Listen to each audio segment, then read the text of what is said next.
Alright, mga kababayan, mga kaibigan, mga katokis at kapots. Kamusta po kayong lahat? Once again, welcome muli dito sa Simply Tokis Vlog. Tayo po ay magbibigay ng maiksing komento, opinion at reaksyon sa mga mainit na usaping politika sa ating bansa. So muli, shout out po lahat sa inyo. May God bless us all. May God bless our country, the Philippines.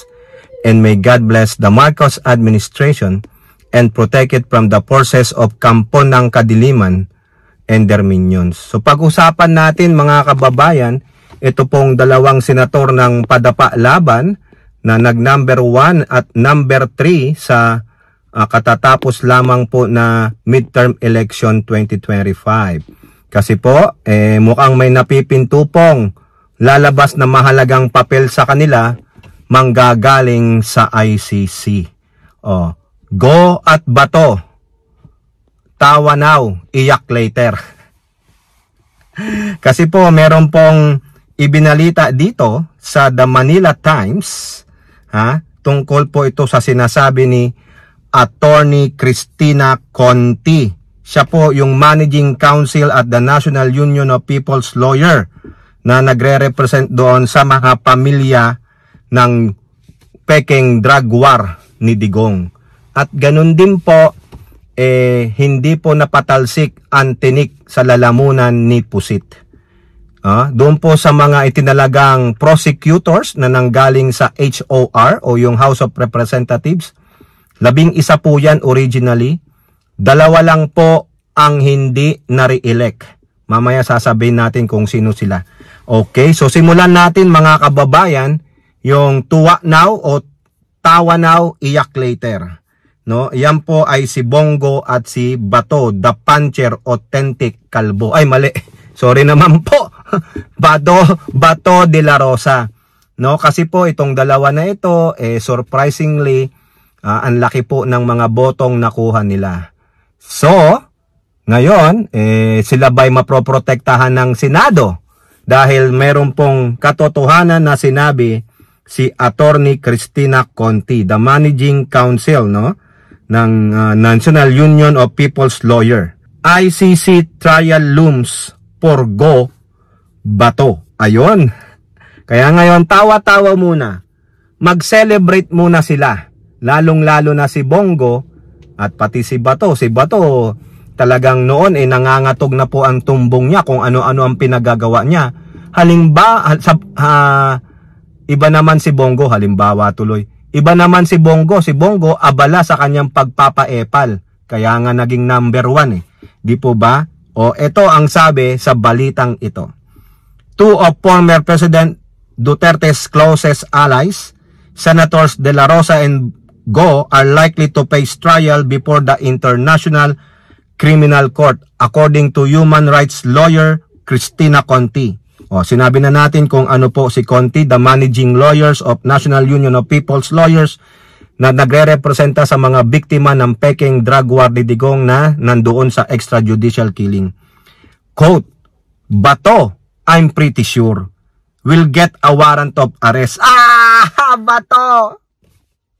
Eto na, hindi lang 1,000% ito. 1,000,000% sure na ikaw ay makaka-receive ng warrant of arrest. Remember, ikaw yung implementor ng Oplan Tokhang 1, 2, 3. Oy. Conti said in an interview on Monday, by later this year, possibly September. Eto na naman tayo, Attorney Conti. Eto na naman tayo Nagbigay ka na naman ng date Parang yung nangyari diyan kay Trillanes noon sabi nyo, by the end of 2024, yung pala, 2025. Di ba? Mind conditioning. Malay nyo, nandyan na yan. Pinapa-party-party muna si Bato at si Go. Sige, magsaya muna kayo. Di ba? After nung sobrang kasiyahan nyo, tragedy strikes, iyak later. Sa bagay, magiging 3 kings kayo dun. Baka doon nga kayo mag-celebrate ng 3 kings nila Digong, di ba? Sabi ni Digong, welcome, compañeros, compadres. Baka hanapan niya, Bongo, nasaan na yung mga Palmolive girls ko? Di ba? Oh, we might be looking at a sitting mayor on trial, assuming he wins, nanalo po si Digong, and we're looking at 2 senators of the Republic being on trial. Wow! Talaga naman. Kumbaga, itong mga to, kung nagkatotoo itong mga to ha, mga kababayan, no? Pinadala sa dahig itong dalawa na to na senators. So, ang mangyayari, OFW po ang mga ito. Oo.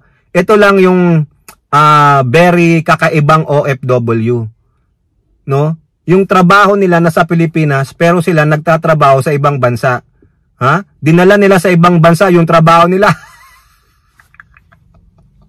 Ano po kumbaga, ang tawag doon, online na lang, online. Home base po kami, home base. Putik, yung mga OFW, ang trabaho doon sa bansang pupuntahan nila. Sila Bato, si Gosa kasi Digong, nagpunta sa dahig para doon magtrabaho, doon gagampanan yung trabaho nila na nasa Pilipinas. Wow! Ang galing! Di po ba? Conti described the development as a stunning paradox, pointing out that a man facing crimes against humanity is simultaneously seeking public office. Kaya nga, siyempre, paawa effect, kaya mananalo. Kaya nga nanalo paawa effect. Si De La Rosa, former PNP chief, led Duterte's anti-drug war operations during their most violent peak. Si Go naman, ang naging role niya dyan, he is a Duterte long-time aide and confidant. Has also come under scrutiny for his proximity to executive decisions made during the campaign. Ay alam nyo ba si Go, siya ang taga-bulong. 'Di ba? Mr. President, itong gagawin mo ha. Ito po si Michael Yang na-bet ko na 'yan. Both men are seen as key enablers of the policies that led to thousands of extrajudicial killings. The ICC is no longer just looking at Duterte. They will look at who is responsible and more importantly, who is most responsible.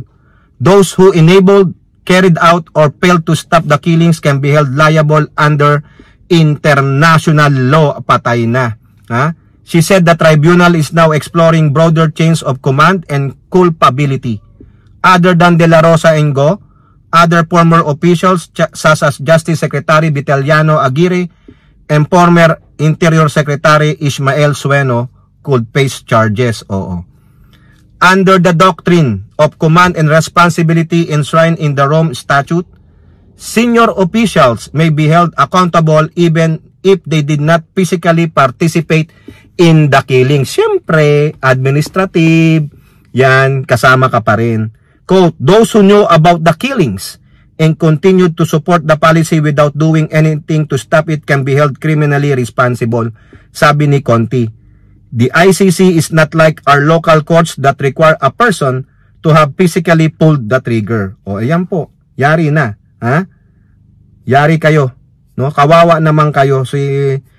Okay, celebrate now, iyak later. Tiyak yan, pag nalabasan na po ng warrant of arrest yan, magkatotoo man Attorney Cristina Conti sa September.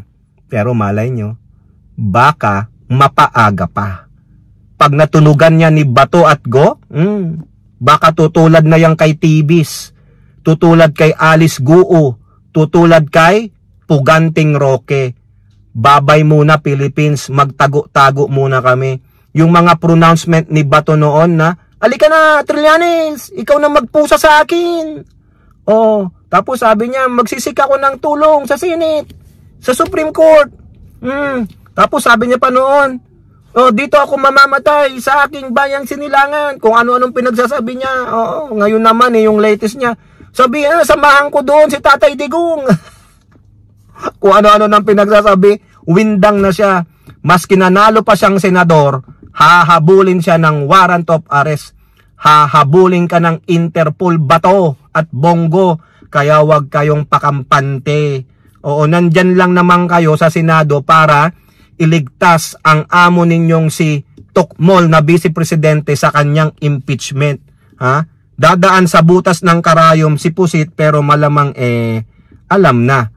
ayos na ang buto-buto. Kaya wag nyo nang pagkatiwalaan pa ang Senado. Okay?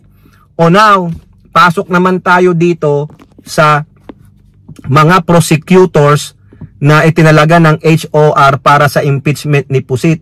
Hindi niya po natanggal yung isa sa mga balakid, yung isa sa mga tinik sa kanyang lalamunan.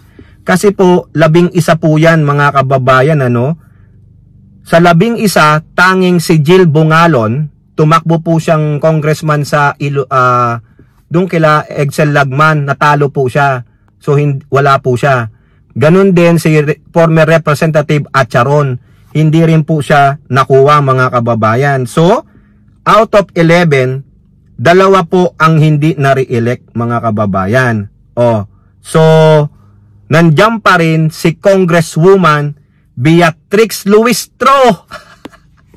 Yung inalipusta niya, yung ginawan niya ng fake news na hindi daw nagbayad ng utang sa law firm ng asawa niya. Nandyan si Joel Chua. Nako. Nandyan si Raj Rodriguez. Ako, Bicol Party List. Nandyan si Representative Pami Zamora. Nandyan si si Santiago ng Iloilo. Nandyan si Romeo Acop. Sige pa. Sino pa? Ano ba to? Sino pa? Ha? Yung mga nandito. May isang party list ha? One Rider, si Joel Chua, si Porpis, yung Porpis. Sino tong Porpis? Si Libanan. Sige. Ha? Si Arnan Panaligan. Ayun. Bel Zamora pala. Mali pala ako. Hindi pala si Pami Zamora. Bel Zamora. Yung isang Zamora kasi taga-Tagig po yun. Ha? Si Nonoy Defensor. Sige, sabi nga ni Nonoy Defensor, 90% may conviction rate kami. Nako. Ha? Si Kit Flores ng Bukidnon. Sige. Yan ang mga siyam out of 11 na nare-elect. Yung ilan, unopposed tulad ni Romeo Acop, wala po siyang kalaban. Pero sabi ng COMELEC, hindi porket wala kang kalaban, matik ka na. May mga bumoto naman sa kanya. Di ba? So, dadaan pa rin siya si Pusit sa butas ng karayom. Pero siguro ang certainty ng kanyang pagkaka-not guilty, hindi siya manonoto impeachment siya, siguro mga 80. Bakit ko nasabi? Ang dami po na mga pro Duterte dun Wala pa ngang impeachment trial, nagsalita na sila lalong-lalo na yung mga PDP laban. Sino? Si Marcoleta, si Bato, si Amy Marcos, si Camille Villar, si Pia Cayetano, in-endorse ng INC. Ano ang pangako? Yun, quid pro quo, something for something. Bakit ka in-endorso ng INC? Kung si Bam Aquino nga, di umano daw nag-promise na no to impeachment, nanalo si Bam. Ilan na? Di ba?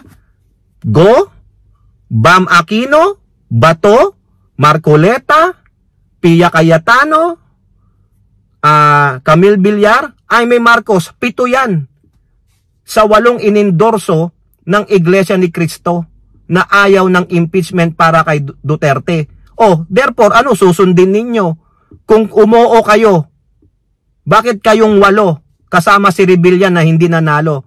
Ano ang something na ibibigay nyo sa Iglesia ni Cristo? Si Bam sinabi di umano, no to impeachment. 8 na yun. Kailangan lang nila ng ilan? 12? O 4 na lang. Sino yung natitira doon? Meron doon 5 o 6 nakakampi for no to impeachment. Kaya wala na yan. Magiging sarswela lang, pero dadaan muna si Pusit sa butas ng karayom. No? Hindi niya napatanggal si Congressman Luistro, si Acop, si Raj Gutierrez, si Bel Zamora, si Nonoy ano ba yun? Si Nonoy Santiago, Defensor pala, Nonoy Defensor, sorry, hindi Santiago. Nonoy Defensor, matindi yun siya ang nagsabi, 90% na kami. Talagang mapapakumbik namin. Kung mag-hire pa ng 2, kung idagdag si De Lima, kung papayag si Attorney Leila De Lima, kung papayag si Attorney Chel Jokno, tapos mag-hire ng private lawyer sa labas para kabilang sa prosecutor, ay nako, dadaan muna siya sa butas ng karayom, mga kababayan. Okay, o kayo po, ano pong inyong masasabi? Comment down below and don't forget to like and share. Hope to see you in the next videos. Bye-bye. God bless.